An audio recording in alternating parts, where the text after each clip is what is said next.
microphone problems going on in the overflow room. You were all the smart ones who got here early. We're so happy to welcome you here. I'm Harriet Chandler.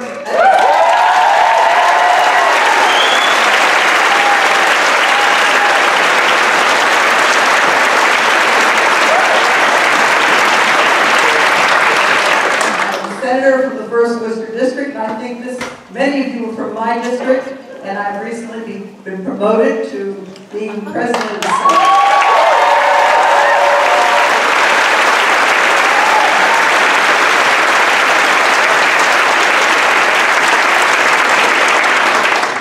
So good afternoon, everyone, and thank you for coming. Thank you for standing in line. Thank you for waiting so long for our very special guest who is here and who you will meet in just a moment.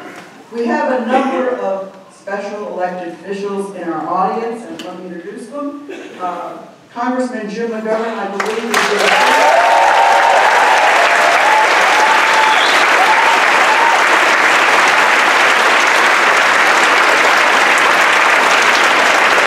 State Representative Natalie Higgins from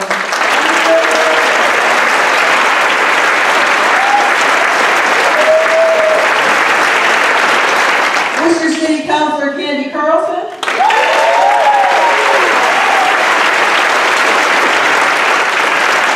Joe Carlson, who's the president of the Central Mass AFL-CIO. Representative Stephen Hayes of Pittsburgh. Our wonderful DA, Joe Early.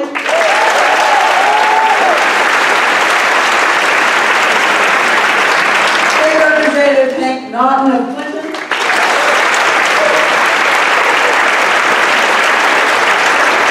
And State Representative Mary Keefe of Worcester.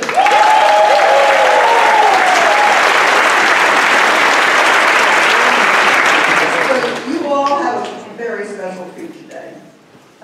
You have the opportunity to hear a phenomenal fighter, a woman who we are so proud to have represent us in Washington. And in addition, you have a chance to ask her questions. So let me tell you how it's going to work. Upon entering the school, you were offered a ticket with a number on it. Do you all have your tickets? Yeah. Look dig in your pocketbook, and see if you have it. I asked everyone to pull out his or her ticket. Okay? I will be choosing at random and calling out 3 numbers at a time, so it is imperative that you listen attentively. Once your number is called, please leave your seat and enter either side of the aisle. Now, where are these when you're done? You will line up with the closest volunteers. Where are the volunteers going to be? There's one. And there's one over there. You see her? Okay? And you will have the opportunity to ask our senator a question. Before you ask your question, please state your full name and the city or town in which you reside. After Senator Warren answers your question, you're free to go back to your seat. Do you have any questions? Yes. Okay, you're all set? Yeah. All right, we're just waiting for one thing, and that is Senator Warren.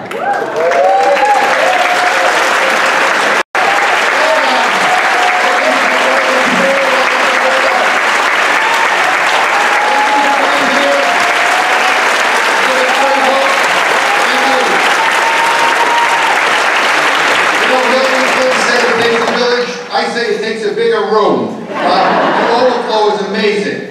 And it just goes to show how people are responding to what's going on in Washington. People are getting involved like never before. And that gives me great hope that we're going to get through this crisis called Trump. So I thank you.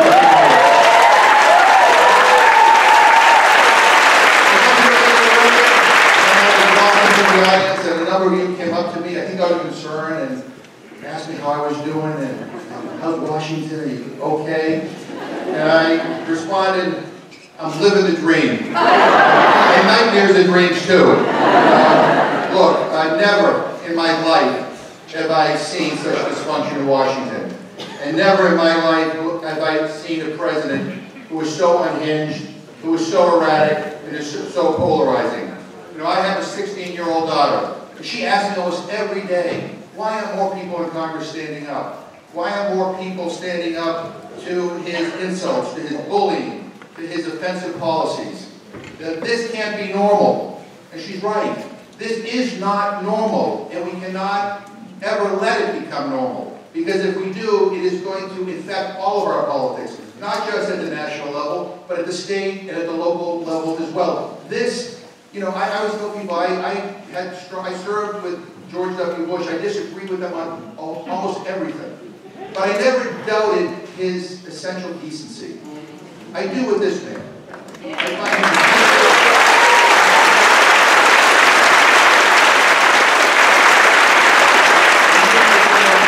we have problems to solve. I mean, everything from, you know, we need to do better in health care. I'm for a single payer plan, but we need to do better.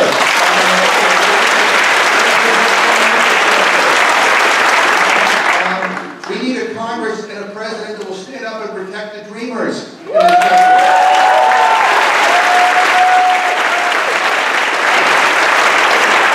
I have to tell you, we need a Congress and we need a president that will have the guts to stand up to the National Rifle Association.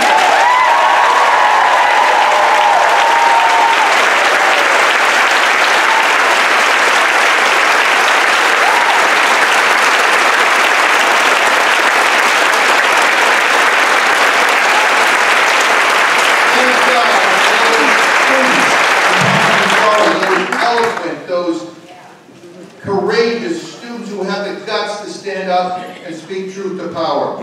You know, and yes, we need to invest more in mental health care, and yes, we need to do more to help our law enforcement, but we also have to make sure that weapons of war are not on our streets.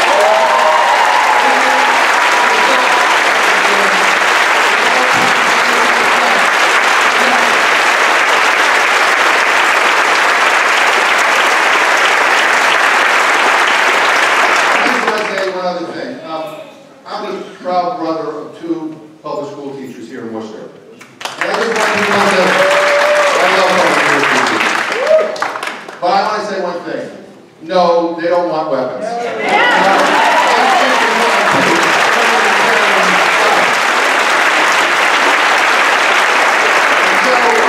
during these muddled, chaotic times, it is important that we have voices of clarity.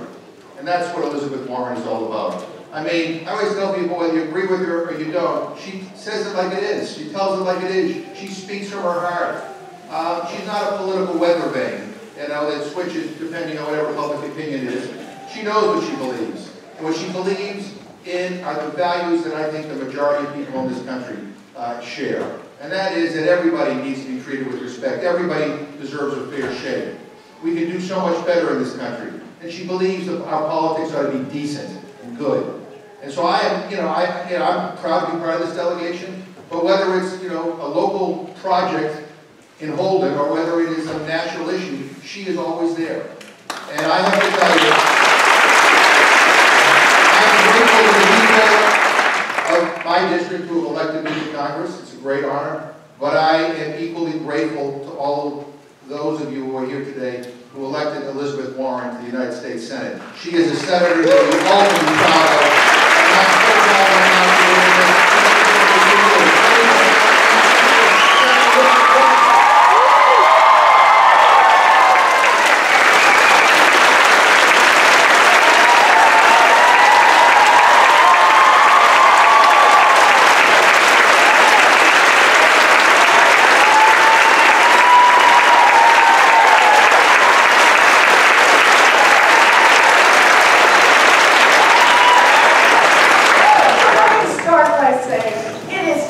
in Washington. But there are some genuinely good and decent people there who are fighting for our values, who are fighting so that everybody gets a chance to build a future. And one of the leaders in that fight is your Congressman, Jim McGovern.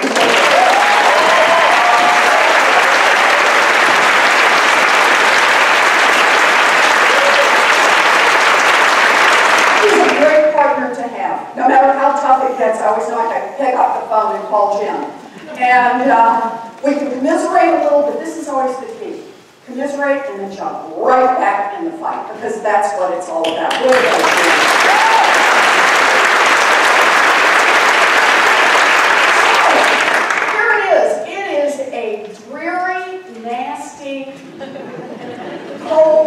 damp, bone-chilling Sunday out there. You could be where it's warm, you could be watching something on TV, old movies, sports, whatever.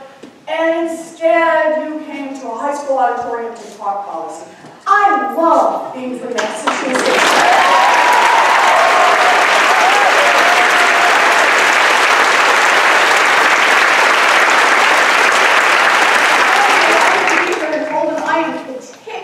Delighted to be at Wachusett High School because one of my most senior staffers and advisors, Ashley Cullum, is one of the proud graduates of this high school.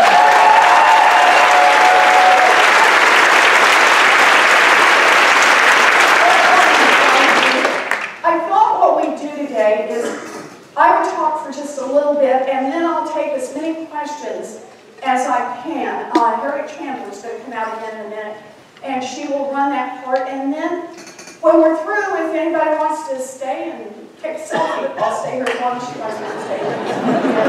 That's the fun part of the policy. I can do something that's fun. You know, I was thinking about last night about what I wanted to have a chance to talk with you all about. It's democracy. That's what I actually want to talk about. There are a lot of things that Republicans and Democrats disagree about, and that's been true for a long time in this country. And we've had some bad periods in this country. But the part that has me so worried right now are the attacks on fundamental democracy. Here's what worries me, is that these pillars, these things we count on, that no matter how bad it gets or how crazy it gets, you'll get a chance to bring it back. We'll all get in there and we'll get this back to a good place. Right now, the Republicans are engaged in what has been a long-term effort to undermine voting in America. This has been going on 20 years now, right? To try to suppress voting, to try to change voter IDs, to keep American citizens from voting, gerrymandering so that votes don't count, right? And then the acceleration of this now with the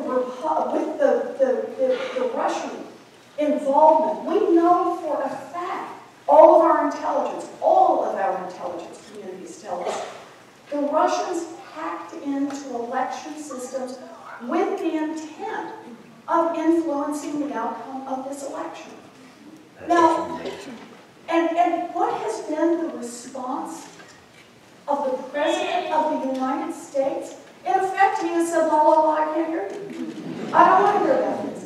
Because it has now become the official policy, the overt public policy of one of the two main political parties in this country to win by keeping people from voting, by keeping American citizens from voting. To me, that's just hacking away at the very foundation of democracy. To say, if you're likely to vote for the other party, then we'll find any way we can to try to keep you away from the polls. The second one is hacking away at an independent judiciary. And again, this has been going on now for a long time. And that is, Republicans have been putting in place, not people, I get it.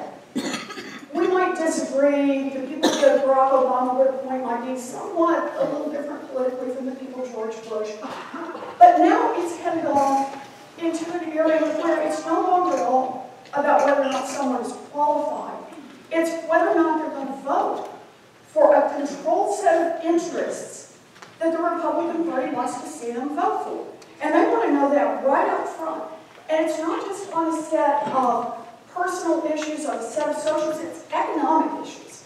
It's issues like whether or not your employer can be sued if he steals your wages, if he tries to block your union. It's whether or not things that touch economically, if you get cheated, are you going to have a chance to go to court? If somebody steals from you, are you actually going to have redress in a court? And the big one on this was the Republicans stealing a Supreme Court seat.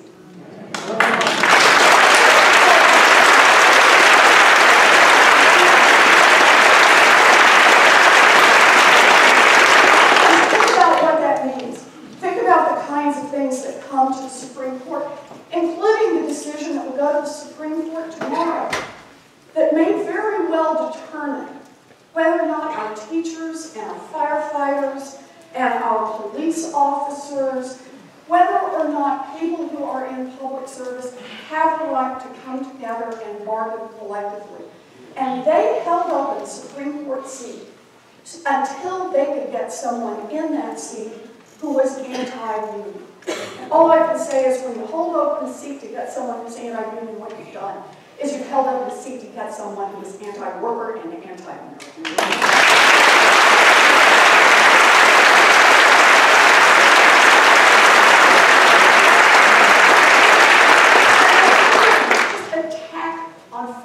Democracy has been the attack on a free press. Think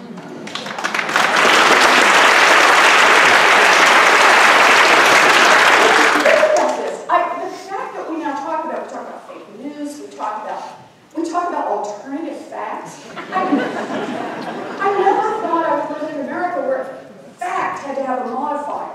Like really true facts or facty facts as opposed to facts that somebody wants to pretend about. And these attacks on free press, the idea that the President of the United States wants to use his power to say to the American people two things. Listen only to me. Don't hear those other guys. Don't hear anything. It's all fake news. It's not true. Stay tuned in only to me. And to say simultaneously to the rest of the world, you cross me, and I will go after you. Right? I will go after news organizations, independent reporters. I will do everything I can to shut you down. Think about who says that. What kind of a leader says that? This is the kind of thing you expect to hear, not in a democracy. This is the kind of thing you expect to hear in an autocracy, in a place that's run by a strong man.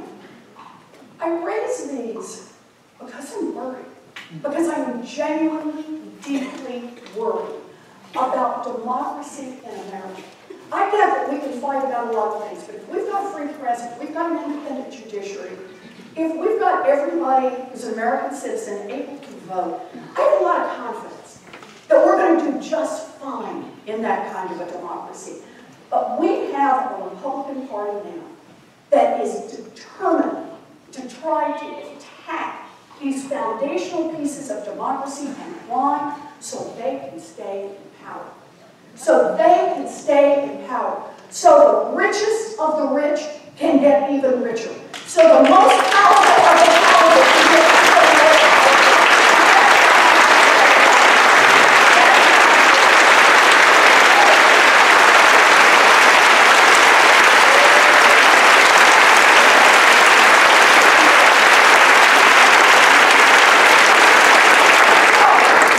That's what's going on. But that's not the only thing that's going on. And that's why I'm a little more optimistic.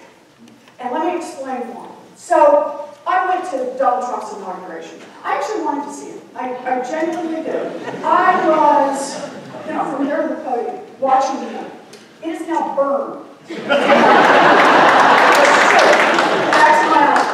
And it was a good thing, because if I ever get tired, I ever get a little discouraged, all I have to do, lean back, close my eyes, see Donald Trump getting sworn in, I'm back.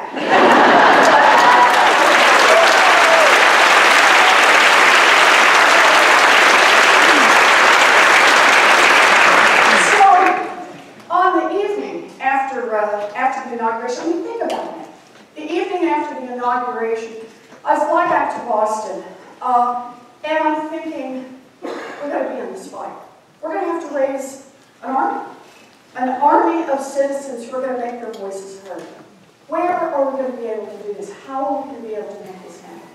And the next morning, I decide I'm going to march in Boston.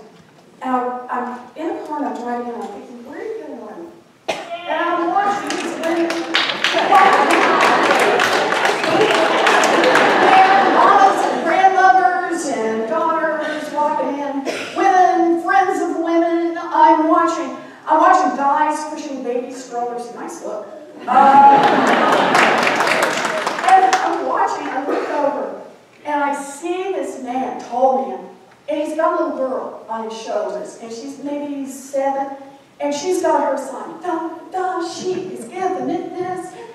they're walking into the march, or he's walking, her horse eater is walking, and she's given it this, and she's got her sign, and I know she made this sign, because it has about 4 pounds of glitter on it. Glitter, a couple of horses, a couple of, she's ready. And her sign says, "I fight like a girl," and I thought, there's her.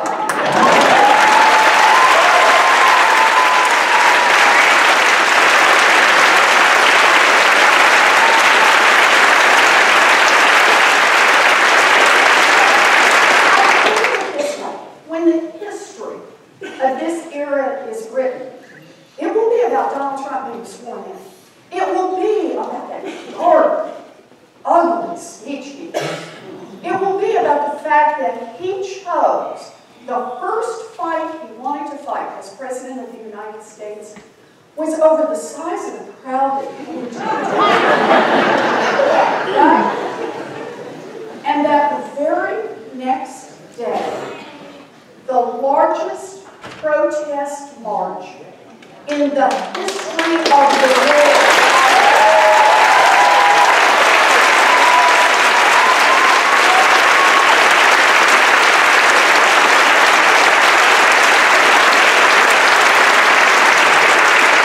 And here's the deal about that march.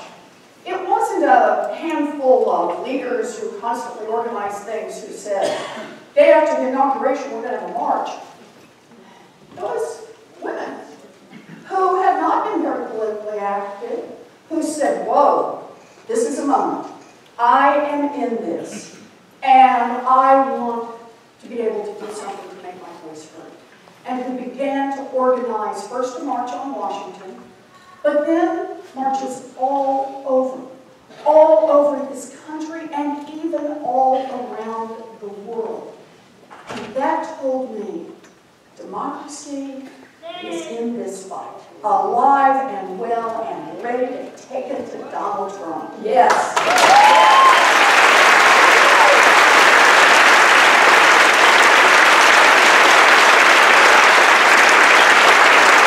it wasn't just that. I want you to think about what else has happened over this last year. Look, it's been hard out here, I get it. And we've lost a lot of fights. But I want you to think about how democracy is rewiring itself. So we had the Women's March, and then I'll just pick a couple of these. We're going to get a fight over health care. And we said, remember, the Republicans, who had said over and over and over, the House had voted umpteen bazillion times to repeal the Affordable Care Act, right? Senate had voted to repeal the Affordable Care Act. President Obama had actually had to veto it. And yet, they get in power. They have the House, they have the Senate, they have the White House. And I'm thinking, Affordable Care Act is gone, right? It'll be gone in 24 hours, 48 hours tops. And the answer was people started raising their voices. You can't just repeal, you've got to repeal and replace. Then they get tangled up. We had a 5-week conversation in America over pre-existing conditions. When have we ever had a 5-week conversation or even a 5-minute conversation over pre-existing conditions? People began to engage. I want to tell you what it was like my last summer in Washington. 2 groups that I'd never seen as much of before in Washington really descended on the place. And one were mamas with babies that have complex medical needs. God bless them. They packed up their oxygen tanks and feeding tubes and equipment and paraphernalia and put those little babies in strollers, and they went through the halls of Washington, stopping every single senator, every single congressman that they could, and said, this is who gets Medicaid in America. You cut off Medicaid in America, and not there.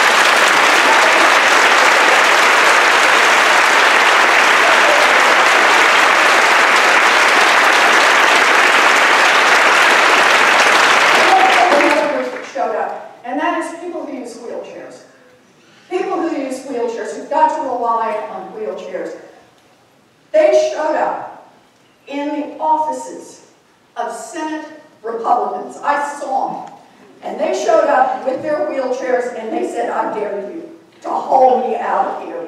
you will listen to me. You will hear my voice. Because I am strong, I am important, and when you vote, I want you to remember me in this vote.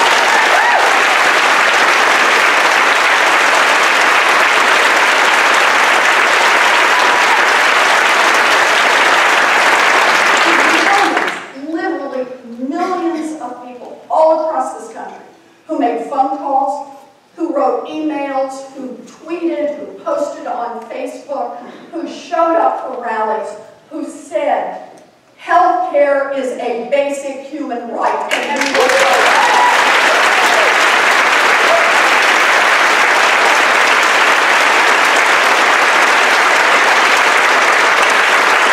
yeah, it's been a tough fight. But I was standing on the floor of the Senate, standing because I could not sit down, standing on the floor of the Senate that night in August when the vote came up on health care. I was standing at what I'll always think of as Teddy Kennedy's desk, because he wrote his name in the book. It's true. His brother John's name is also in the book. And I was standing there as the votes were coming in, and we knew we had all the Republicans, the Democrats. We knew we had all the Democrats, 48 of us at that point. We had to have 3 Republicans. And I stood there as they're calling the roll, and Susan Collins votes no. That gives us 49. Lisa Murkowski votes no. That gives us 50, but 50 is not good enough. The Vice President is there to break the tie. And you're looking around wondering, and they go on through the roll, and then they just start over, and one's got to vote again. And I'm looking around, and of course John came.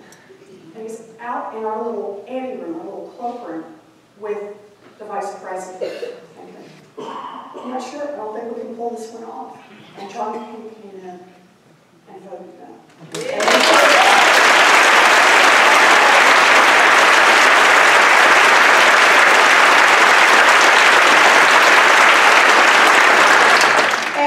And I'll tell you just one other little side part to this. Maggie Hassan has the desk next to me. And Maggie said, do you remember, Elizabeth, when you were trying to talk me into running for the Senate? She said, do you remember? She said, I was saying, gee, I don't know. You know, governor is good. Do you really want to be part of the legislature? And she said, you said, I measure every day by whether or not it matters that I'm here instead of the other guy. And I said, you can do the same. You just measure it every day. It doesn't matter that I was here instead of the other person. So Maggie leans over and said, do you remember that? And I said, yeah. She said, I think it matters that both of us are here.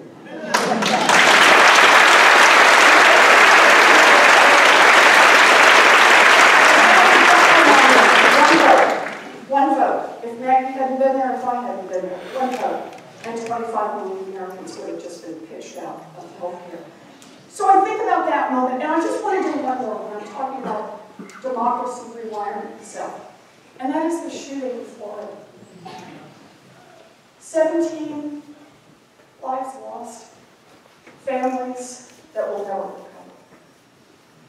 A school that's been torn apart, communities that have been torn apart. People whose lives have been turned upside down. And make no mistake, Florida, yeah, but every day across America. Every day in America, on average, 7 children or teenagers lose their lives to gun violence in this country. That isn't outright. And right now, the National Rifle Association holds such power in Congress that we could not even get a vote on the floor of the most basic gun safety legislation. And yet, democracy is rewiring itself. And 15-year-olds out of Florida are going to rewire.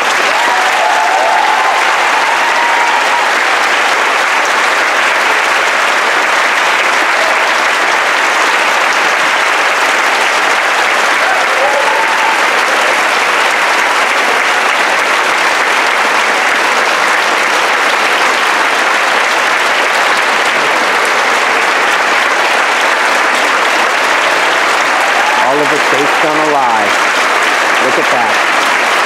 especially watching like that. Yeah, it's tough. It's scary in Washington right now. But here's the deal. We got to get in this fight. And we got to get in this fight 100%. Because it truly is all on the line. Our safety, our economy, the very foundations of our democracy. You know, it's been amazing. I've been in the Senate 5 years and 2 months for this time. It's been amazing. But it is the deepest honor of my life to be able day after day after day to go down to Washington to wade into this fight on behalf of the good people of Massachusetts.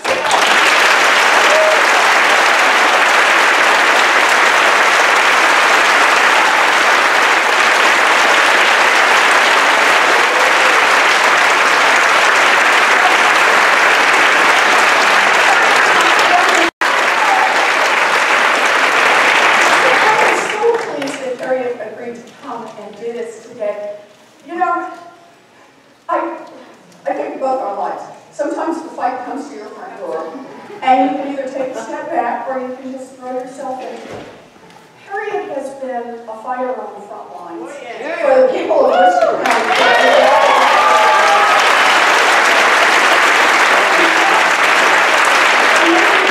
Leadership and someone who can get us through a very tough time in this Commonwealth. Harriet is the one who stepped up, and it's just an honor to be here.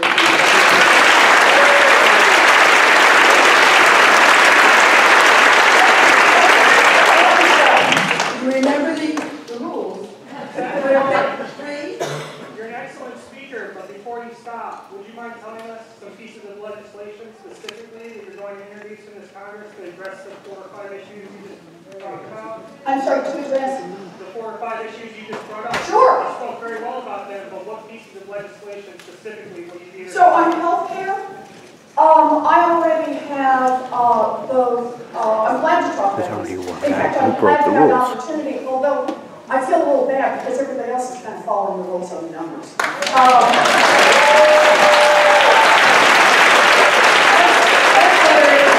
just say it quickly. On health care, I believe in single payer. I have a single payer bill. We've already introduced it. I also have a second bill on health care that I think is really important. We have a lot of different approaches right now that have been pushed in Congress on health care, but many of them, all of them, rely either temporarily or permanently on private health insurance as well, whether it's for employers, whether it's individually. And so one of the bills that I have is to say private health insurers also need to do a better job. So it's a lot of consumer protection around stuff like tricking people on when your coverage is and what medications get covered and who's in network and out of network. So there's a lot of just basic plain old consumer protection stuff in that. Also a lot of stuff around how they make profits in the industry. So I think we've got to work. In other words, there's so much that's broken that if you start with the goal, and that is healthcare is a basic human right. And what we've got to do is we've got to find the most cost-effective way to make sure everybody gets access to that. Then I think there are a lot of pieces that we have to work on between here and here. So it's about single payer, it's about health insurance companies, and I'll just mention a third, it's also about drug companies. Drug companies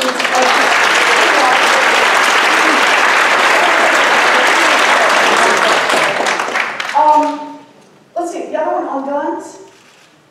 Oh, Lord. We're just trying it all. And I will keep pushing on every part of this. I believe that assault weapons should be banned.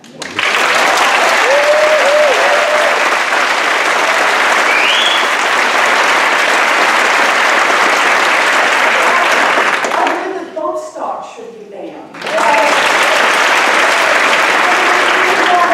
Background checks.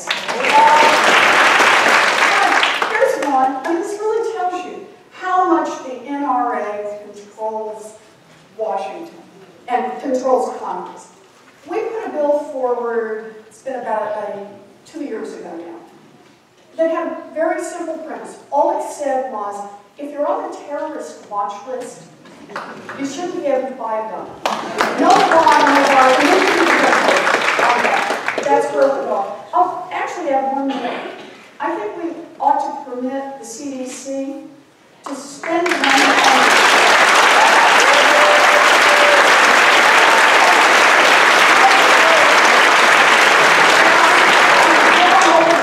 advanced all of these, and we'll continue to fight for all of these, because that's what we've got to do. Okay? All right, back to you. Sorry about that. Back to rules, I just want to say one thing. I'm proud to say the Massachusetts legislature has done just about everything it said, and you're still not through. Take those guns away.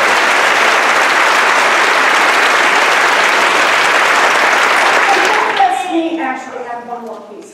There are a lot of places where the states, quite reasonably, can decide how they want to do things.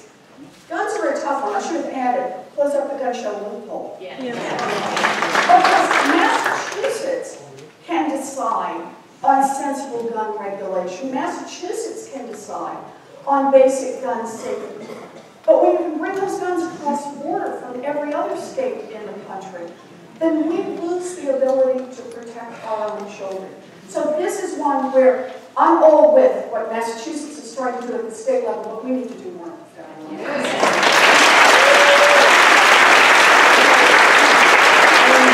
have contact with our neighboring states, so that doesn't happen quite so often. Yeah. All right, 3. So get your numbers out.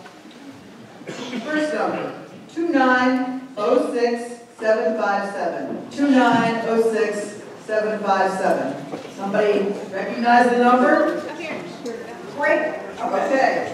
Second number, and you'll speak in this order. Second number is 2906805. 2906805. Anybody recognize that number? Congratulations. Third number in this group, 2906617. Anybody recognize that number? 2906617. Oh, nice. Do we have all 3 of you? All right, the first one, 2906757. Where are you? I'm right up here. Okay. So, Senator Warren, I'm one of the women you've inspired to run for office.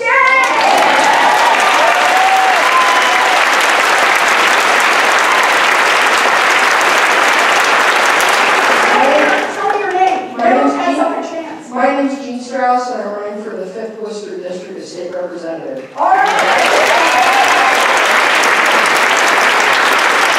So my question to you is the 4 votes, both in the Senate and the House. How do we as citizens put pressure on Mitch McConnell and Paul Ryan to address issues that are important to us? I feel like as a citizen that they've co-opted our ability to have any voice in what lawmaking goes on. Okay, so it's a good question, Jean. Let me do 2 parts to the answer. The question ultimately is how do you make your voices heard in Washington? And the first one is, don't kid yourselves. The healthcare debate, more than any other single one, showed enough people raise their voices with enough energy, and by golly, we can win these fights. That's part of it. So we got focused. It was over a long period of time. We didn't give up. We didn't flag. We stayed in there on health care. We stayed in there even when our own health care was not at stake. We fought each other's battles around health care. We had our first big national conversation over who actually gets Medicaid, right? That 1 in every 3 people in a nursing home is counting on Medicaid to be able to help pay the bills, right? People who have long-term permanent disability count on Medicaid to be able to help with the equipment they need, little babies for the therapists they need. So partly as we embraced each other's fights, and that gave us a giant one to push forward. So that's part of it. The second is to say, keep in mind that when we lose fights, it doesn't mean we shouldn't fight. You fight fights because they're the right fight to have. And okay, maybe it's not all the way to the floor, but I tell you, we don't give them a freebie. We don't ever give them a freebie. on the things we care about. And here's how I think of this. Many, many years ago, back starting actually in 1995, credit card companies decided they were just going to see if they could get the bankruptcy laws changed. Why? Because they could make more money if they did. They just wanted to narrow up the door. Most people who file for bankruptcy do so because of a serious medical problem, a job loss, or a death in the family, or a divorce. Those were the principal reasons that a lot of people were discharging credit card debt. They said, let's just make it harder to discharge credit card debt. Well-financed industry, just coming after hard-working American people. That was my first political fight. I jumped in that one with both feet. And I fought as hard as I could, and I fought for 10 years. And spoiler alert, at the end of 10 years, I lost hugely. I lost big time. They crammed down a bankruptcy bill that to this day just makes it a whole lot harder for families in trouble to be able to right the boat. Cuts out hundreds of thousands of people every year who could use bankruptcy help and just are not able to get it because of the changes they make to the laws. Am I sorry I fought that fight? No, I am not sorry I fought that fight. I am glad every day I was in that fight, and I'll tell you why. Fighting for 10 years for openers meant 17 million people made it through the system, who if you'd given up 10 years earlier wouldn't have. And secondly, that's where I met Ted Kennedy. That's where I met Paul Wellstone. That's where I met Russ Feingold. That's where I met Dick Durbin. And that's where I learned to fight alongside them. And it matters, because in these fights are not like a battery. You've only got so much fighting energy left, and once you've used it up, it's all gone. Fighting is like a muscle. You get out there and get in the fight, and maybe you don't win this one, but you win the next one. Or the one after that. It makes you stronger, it makes you more powerful. So we stay in these fights because that's ultimately how we will win.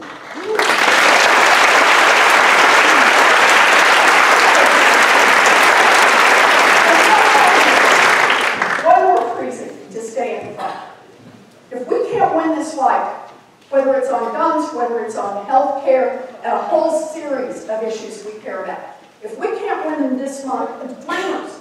If we can't win it this month, or next month, or the next month, we better believe that we're going to be in this fight in November. Because we take back the House.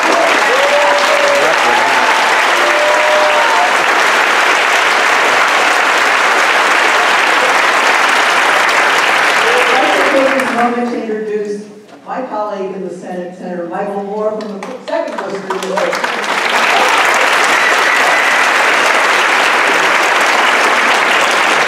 The next questioner is number 2906805. Are you ready? Okay. Hi, Senator Warren. Thank you so much for coming to Holden. I'm Stephanie Adams from Holden. Did you say Stephanie? Yes, Good. Stephanie Adams. Hi, Stephanie. I worry now that the Democratic norms are threatened by an administration that's taught us that having no shame works. I worry about the future.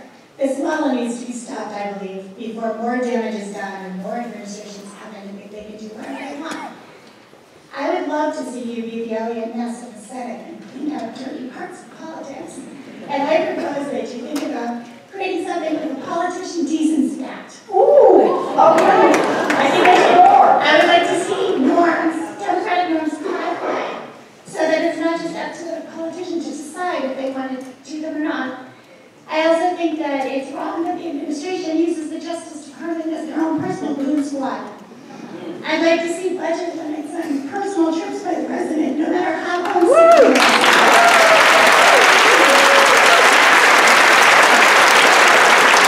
I think the president should arrest himself for real, for business interests that just benefit him and his family.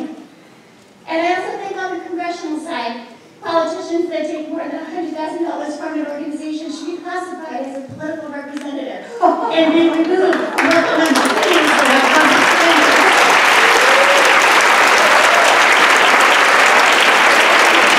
I'd love to see you do something like this to really help us make politicians much less about putting money in the pockets of politicians and more about helping people. Thank you.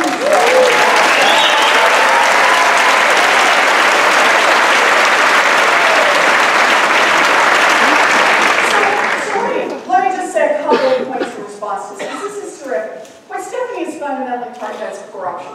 Nobody wants to use the word, but that is what we're talking about. It's not corruption in the sense of, brown paper bags full of money left on people's desks, but it is corruption nonetheless. It is the corrupting influence of money on politics. And it is, I just want to be clear with everything, it's campaign contributions. Oh, it's campaign contributions. But so much more. It's the fact that the money can hire armies of lobbyists. I saw that in my credit card file.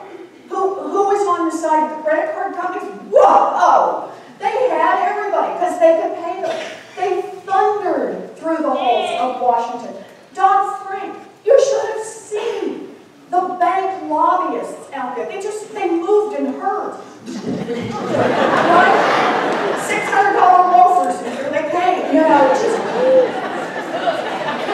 So it's true. And who's on the other side? It's like somebody who's got a phone, and that's it. So it's about the lobbyists. It's about the think tanks. It's about shoveling money into think tanks that then churn out predetermined results. It's about bought and paid for experts who, by the way, this will make you feel good. Did you know that people come and testify in front of the House and the Senate, and they are not required to tell if someone paid for them to be there that day? Think about that. Or paid for the research, or helped write the research, an industry group, because that doesn't count as lobbying, testifying as an expert, so they don't have to disclose it. What I'm really trying to say is this is horrible. And now to watch a president of the United States who seems to think that the whole point of government is just to enrich himself and his own family personally.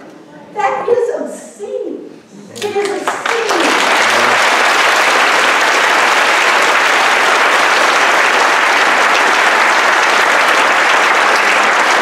So I will look for every way I can do this. Can I pitch it out there one more time? Back in 2012, my opponent and I signed a People's Pledge that said, keep all of the secret money, PAC money, dark money out of this campaign. We collected our own money, but there was a difference. Every time we ran an ad, every time on the radio or television, at the end it had to say, I'm Elizabeth Warren, and I'm responsible for this ad. And he had to do the same thing. And subsequent studies showed, by the way, there was a whole lot less, it's not that there was none, but a whole lot less negative advertising in our campaign. We kept out the big money, at least in that way. This is a step that we could take in this race in Massachusetts. I throw it out for whoever is the Republican opponent. How about we agree we will raise our own money, we will spend our own money, but we will not invite corporate lobbyists and PACs to come in and run independent.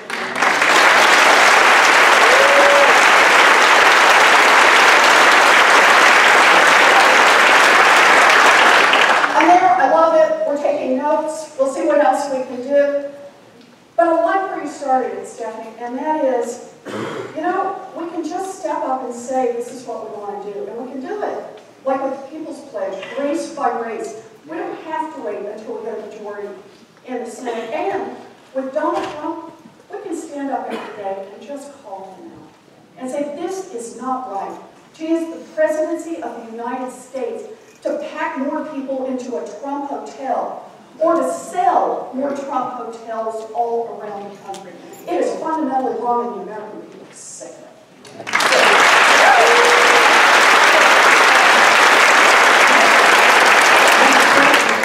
Number 2906617. Christian Santillo, I'm from Rutland, Massachusetts. Richard, did you say? Christian from Rutland. Thanks for coming today, Senator. Thank you. I wanted to ask a question about net neutrality. Okay. Obviously, this past week, it was submitted to the Congressional Review. There are now 60 legislative working days for Congress to override that act. I know Senator Markey is leading the effort in that capacity, so I'll be curious to hear a little bit about if you think that will pass. But I'm more concerned about the process. Okay. year, it's been estimated about 20 million Americans or 20 million submissions were submitted to the FCC. Independent auditors put the number around 97% were in favor of net neutrality, yet the FCC chairman read none of those at the repeal meeting, and seems to think that people were in favor of repealing net neutrality. I think it's an emergency that we have an FCC chairman that is so biased and corrupt, frankly. I didn't use that word. We'll just call it the C word here. Yeah.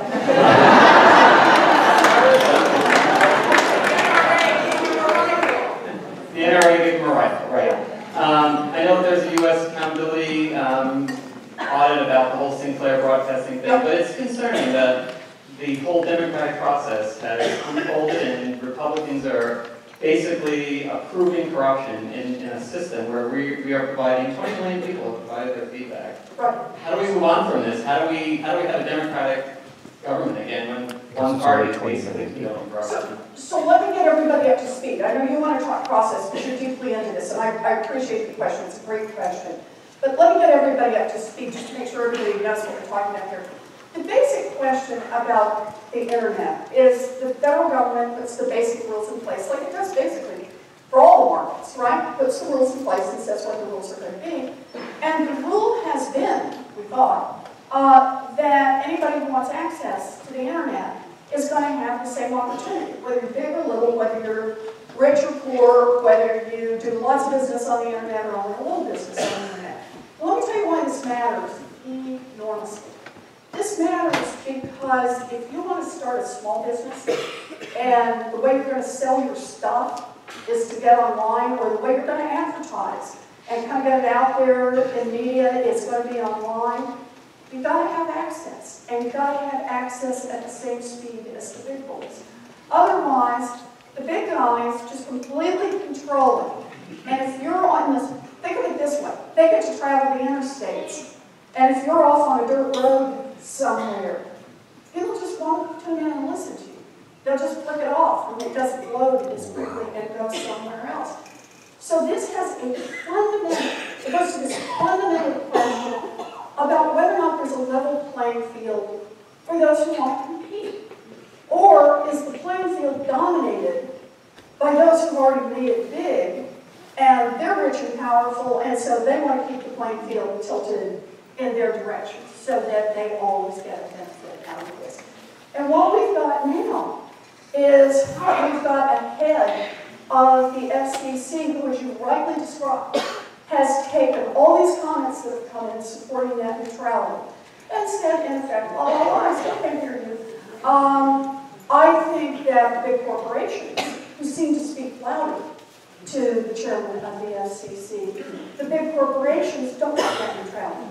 And they don't like it. Really, let me underscore this. Because it gives them, if there's no net neutrality, they've got an opportunity to get rid of those feisty competitors, those pesky guys who are developing the next product, the next piece, who are biting at the ankles of the big guys. And if you can kick them loose and they never get started, your business stays far more profitable, far longer, and if you decide you like any of the products they have, you can buy it at a far cheaper price because they've got no place else to go. So this goes right to the heart of competition in the 21st century, which means it is right at the heart of where corruption goes to make itself felt. So what can we do? Look, I fought this guy every inch of the way, tried to keep him from being confirmed. The chairman of the FCC, now he's there. The rule has been passed by the FCC. Congress has 60 days to overturn it. If we can get 51 votes, boy, we're now, I used to be able to count to high numbers, low numbers. Now I only count to 49, 50, 51. And in some cases, 59, 60, 61. So those are the only numbers I count to anymore in the United States Senate. If we can get a couple of Republicans to come along with this, we think we may already have one. If we can get a couple of Republicans to come along with this, This would be another example of democracy working, of being able to push back. So, can I just do a little slide commercial? A lot of people ask me, what can I do, what can I do, what can I do? And one of the things I always tell them is to join a group. And if you belong to one group, join 2 groups or 3 groups. And the reason is groups help us focus on deadlines and dates and what issue is up right this minute. We need to bring pressure to bear on the Republicans who might be willing to swing our way on net neutrality vote. We've got 2 months to do this. If we can do it, we actually might be able to reverse the FCC and preserve competition and opportunity for a lot of small businesses on into the future. So thank you.